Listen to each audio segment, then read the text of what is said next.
जब व्यवस्था की दीवारों में ईमान नहीं सड़ांध पलने लगे, जब कानून की मेजों पर न्याय की जगह सौदे लिखे जाने लगे और शहर की चमक के पीछे गलियों में डर, भूख और गुस्सा दम तोड़ने लगे, तब अंधेरी रातों, वीरान सड़कों और सिसकती बस्तियों के बीच एक नाम फुसफुसाया जाता है।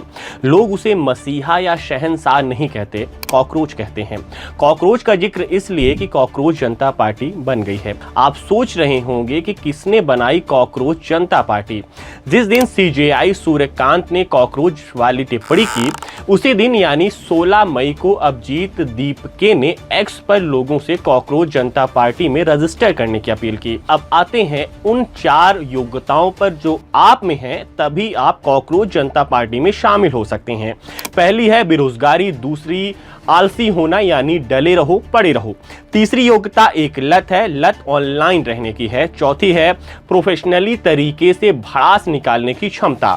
द हिंदू अखबार से बात करते हुए अभिजीत ने कहा कि भारत जैसे लोकतंत्र में इसे स्वीकार नहीं किया जा सकता, जहां संविधान और अभिव्यक्ति की स्वतंत्रता के संरक्षक माने जाने वाले सुप्रीम कोर्ट के सीजेआई युवाओं की आलोचना कर उनका अपमान करते हैं। पार्टी के मिशन और विजन को लेकर कॉकरोच जनता पार्टी ने वेबसाइट पर लिखा है कि हम यहाँ ना तो एक और पीएम केयर्स योजना शुरू करने आए हैं, ना ही टैक्स पेयर की सैलरी पर दावोस में छुट्टियां मनाने आए हैं, ना ही भ्रष्टाचार को रणनीतिक खर्च के तौर पर रीब्रांड करने आए हैं। हम यहाँ पूछने आए हैं जोर से बार बार लिखित रूप में कि पैसा गया कहां। पार्टी की टैगलाइन है आलसी और बेरोजगारों की आवाज। पार्टी का दावा है कि वो उन लोगों को रिप्रेजेंट करती है सिस्टम जिनको गिनना भूल गया है। मैनिफेस्टो में किए गए 5 वादे भी दिलचस्प हैं। वादा नंबर 1, अगर सीजेपी सरकार में आती है तो रिटायरमेंट के बाद किसी भी सीजेआई को राज्यसभा जाने का रिवॉर्ड नहीं मिलेगा।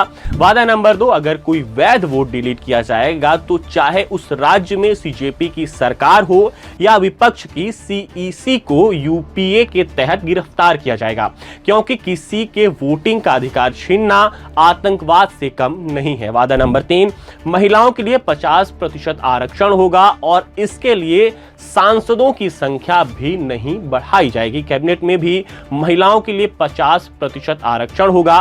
वादा नंबर 4, बड़ी कॉर्पोरेट कंपनियों के टीवी चैनलों के लाइसेंस रद्द किए जाएंगे और उनके एंकर्स के बैंक अकाउंट्स की जांच होगी। वादा नंबर 5, अगर कोई विधायक या सांसद दूसरी पार्टी में पाला बदल कर जाता है तो उसके चुनाव लड़ने पर पाबंदी लगाई जाएगी। इस पार्टी को लेकर आप क्या सोचते हैं, कमेंट बॉक्स में लिख दीजिए।